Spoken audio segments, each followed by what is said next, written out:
এই পল্টন অফিসে বিএনপির কেন্দ্রীয় কার্যালয়ে আপনাদের আমন্ত্রণ জানিয়েছি। আপনারা যথাসময়ে এখানে উপস্থিত হয়েছেন।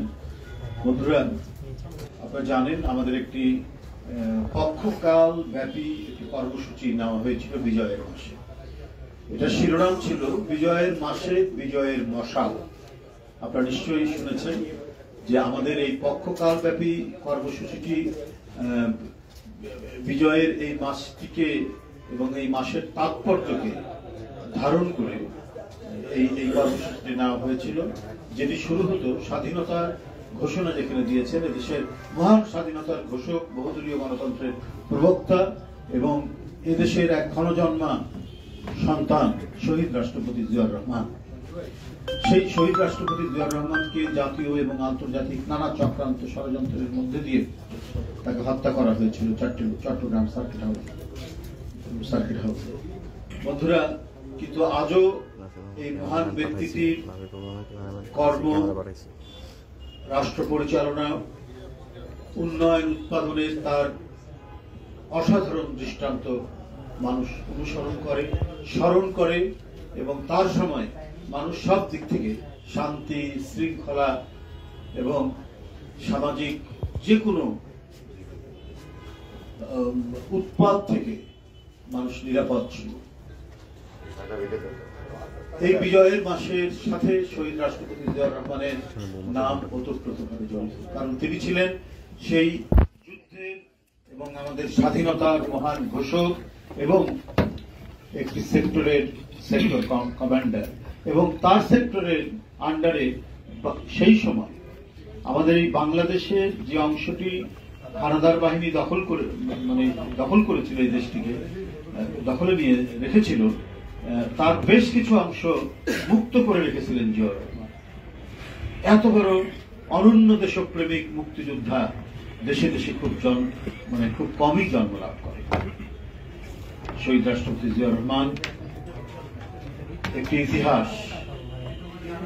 জিয়াউর রহমান আমাদের এক ক্ষণজন্মা পুরুষ, এক সফল রাষ্ট্রনায়ক। তার স্মৃতির সাথে এবং এই জাতির এক মহান অর্জন ডিসেম্বর মাস, 9 মাসের এক যুদ্ধ, এক ভয়ঙ্কর যুদ্ধ। সেই যুদ্ধের পরাক্রমশালী নেতৃত্ব দিয়েছেন এদেশের সাধারণ মানুষ, মুক্তিযোদ্ধা এবং শহীদ রাষ্ট্রপতি জিয়াউর রহমান সেই রণাঙ্গনের একজন বীর মুক্তিযোদ্ধা হিসেবে, সেক্টর কমান্ডার হিসেবে তার বীরত্ব আমাদের ইতিহাসের একটি উজ্জ্বল অধ্যায়। সুতরাং জিয়াউর রহমান তাই ইতিহাসের অংশ। বন্ধুরা আমার, এই জাতির একটি শ্রেষ্ঠ অর্জন আমাদের বিজয়। সেই বিজয়ের স্মৃতিকে, সেই বিজয়কে তাৎপর্যমণ্ডিত, মহিমামণ্ডিত করতে সবসময় জাতীয়তাবাদী দল তারা নানা কর্মসূচি নিয়েছিল, নানাভাবে, নানা মাত্রায়। এবারও একটি ব্যতিক্রমধর্মী কর্মসূচি ছিল বিজয়ের মাসে বিজয়ের মশাল। আগামীকাল 1 ডিসেম্বর থেকে শুরু করে 16 ডিসেম্বর পক্ষকাল ব্যাপী 16 ডিসেম্বর পর্যন্ত আমাদের এই কর্মসূচিটি পালিত হতো। কিন্তু আপনারা জানেন সেই মহান রাষ্ট্রনায়কের, তার সহধর্মিণী দেশনেত্রী বেগম খালেদা জিয়া, যিনি রাজনীতির হাল ধরার পর থেকে মানুষের কাছে যা অঙ্গীকার করেছেন সেটি বাস্তবায়ন করেছেন। সত্যের প্রতিনিধি, মানুষের কাছে অঙ্গীকার রক্ষার এক প্রতিনিধি, রাজনীতিকে কলুষমুক্ত করার এক অনন্য ব্যক্তিত্ব বেগম খালেদা জিয়া আজ এভার কেয়ার হাসপাতালে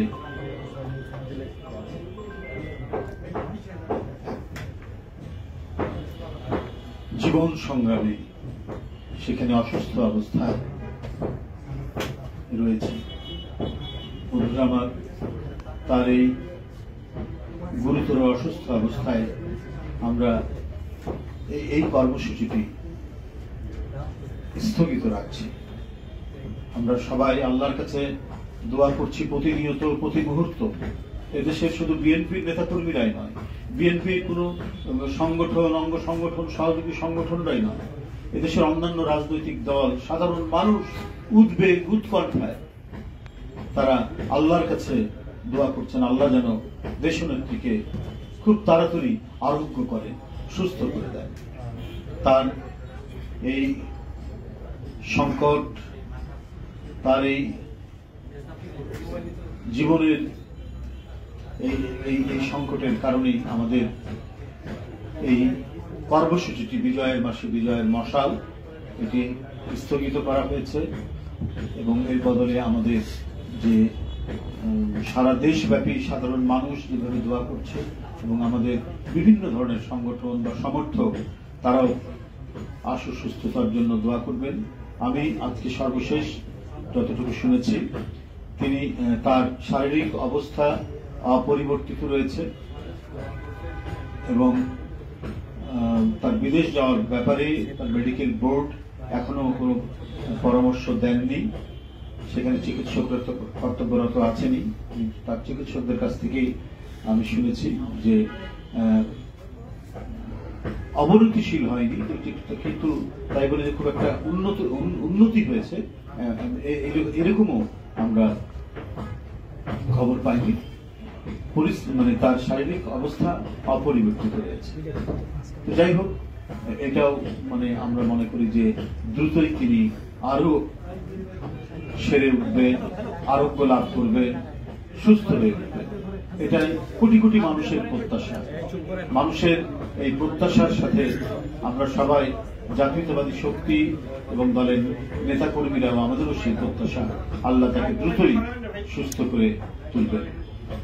যাই হোক, আমি আপনাদের সামনে আর কথা বলবো না। আমাদের কর্মসূচি স্থগিত করেছি। এই স্থগিতের কথা আপনার জানালাম, কারণ আমাদের ব্যাপক প্রস্তুতি চলছিল সারা বাংলাদেশে, বিশেষ করে বিভাগীয় হেডকোয়ার্টার আমাদের কালুরঘাট বেতার কেন্দ্র থেকে, যেখানে তিনি স্বাধীনতার ঘোষণা দিয়েছিলেন শহীদ রাষ্ট্রপতি জিয়াউর রহমান, সেইখান থেকে শুরু হতো আগামীকাল।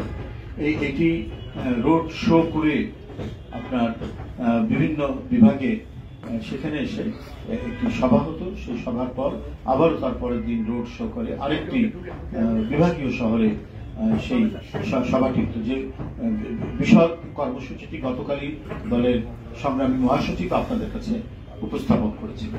যাই হোক, এটিকে কেন্দ্র করে আমাদের ব্যাপক আয়োজন এবং প্রস্তুতি চলছিল সারা দেশের বিভাগীয় শহরগুলোতে এবং আমাদের বিভিন্ন অঙ্গ সংগঠন, সহযোগী সংগঠন এবং জেলা বিএনপি।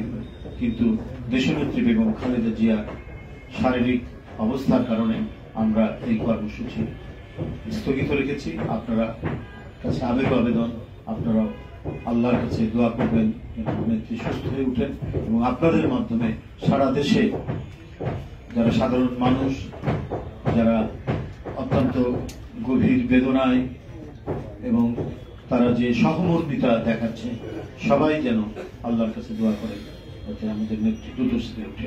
আপনাদের সবাইকে ধন্যবাদ।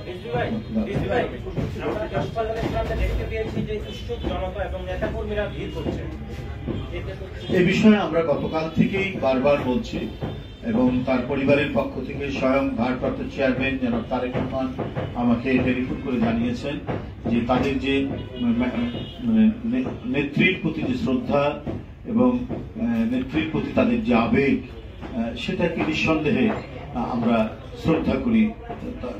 তাদেরই সেটারই ফলশ্রুতি হচ্ছে হাসপাতালের কাছে উৎসুক জনতা সেখানে ভিড় করছে। কিন্তু এই ভিড় করতে গিয়ে অন্যান্য রোগী, তাদের যারা মানুষ আছেন বা তাদের জন্য যে প্রয়োজনীয় যে ব্যবস্থাগুলি দরকার সেই জন্য তাদেরকে দেখতে যারা যাবেন বা তাদের কাজে লাগবে যে বিষয়গুলো, সেটা বিঘ্ন ঘটছে। এমনকি আমাদের নেত্রী দেশনেত্রী বেগম খালেদা জিয়া তারও চিকিৎসা কার্যক্রমে এক ধরনের বিঘ্ন ঘটছে। তো ওই এলাকাটা যদি মোটামুটি ভাবে ভিড় কম থাকে, শান্তিপূর্ণ থাকে, তাহলে চিকিৎসক বৃন্দের, কারণ তাদেরও তো যাতায়াতের ব্যাপার আছে, তো অনেক চিকিৎসক যাচ্ছেন আসছেন, যার যখন ডিউটি সেইভাবে কর্তব্য পালন করছেন।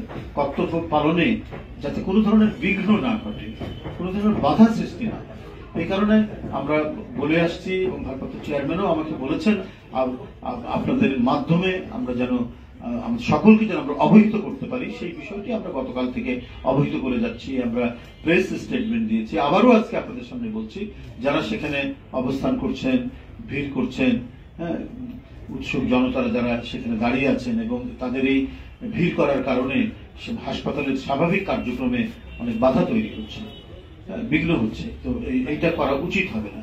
এই জন্য বলছি যে সমস্ত মানুষ, দলের নেতাকর্মী তারা নিজ নিজ অবস্থানে, বাসায় থাকলে বাসায় সবাইকে নিয়ে দোয়া করুন, মসজিদে গিয়ে বলুন দোয়া করার জন্য, যার যার অবস্থানে থেকে করুন, কিন্তু হাসপাতালের সামনে আপনারা কেউ ভিড় করবেন না।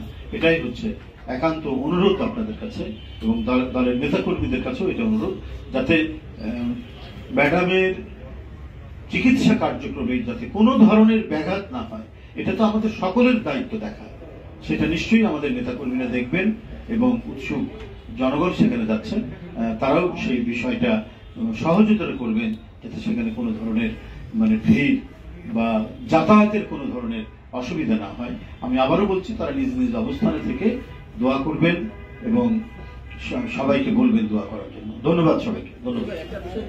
আর কি এই তো সবাই আত্মীয় আছে যে দলের ভারপ্রাপ্ত চেয়ারম্যান আসলে কবে ফিরবেন, এই অবস্থার মধ্যে আসলে তার ফেরার আপডেট আছে না? আমাদের কাছে কোনো আপডেট নাই। যথাসময়ে এবং যখন হবে উপযুক্ত মনে হবে ওনার আশার, সেটা তিনি করছেন এবং তার মায়ের জন্য, আমাদের চেয়ারপারসনের জন্য তিনি উদ্বেগ উৎকণ্ঠায় সময় কাটাচ্ছেন। আমি যতটুকু জানি প্রতি মুহূর্তে দায়িত্বরত চিকিৎসকদের সাথে তিনি সবসময় কথা বলছেন এবং তাকে বিদেশ নিয়ে যাওয়ার ব্যাপারে তার শারীরিক অবস্থা কখন কিভাবে হবে এই নিয়ে আমি বলবো যে উনি ঘুমানোর সময় পাই কিনা সন্দেহ রয়েছে। এত উদ্বেগ উৎকণ্ঠার মধ্যে তাকে কাটাতে হচ্ছে এবং সেখানে ডাক্তার যারা রয়েছেন, উনি তো ইংল্যান্ডে গিয়েছিলেন ম্যাডাম, সেখানে যারা দেখেছেন তাদের সাথে তিনি যোগাযোগ করছেন, কথা বলছেন এবং প্রতিনিয়ত প্রতি সময়ে এখানে দায়িত্বরত চিকিৎসকদের সাথে তিনি কথা বলছেন। সুতরাং বাংলাদেশের রাজনীতি এবং সব মিলিয়ে দলের আরো নেতৃবৃন্দ আছে, সবার পরামর্শক্রমে ওনার যখন উপযুক্ত সময় হবে তিনি আসবেন, কিন্তু তার মায়ের প্রতি যে দায়িত্ব তিনি যেটা পালন করছেন, এই দায়িত্ব অপরিসীম দায়িত্ব পালন করছেন, সেটা আমরা মোটামুটি ভাবে উপলব্ধি করছি, জানছি এবং আমরা বুঝতে পারছি। ধন্যবাদ সবাইকে।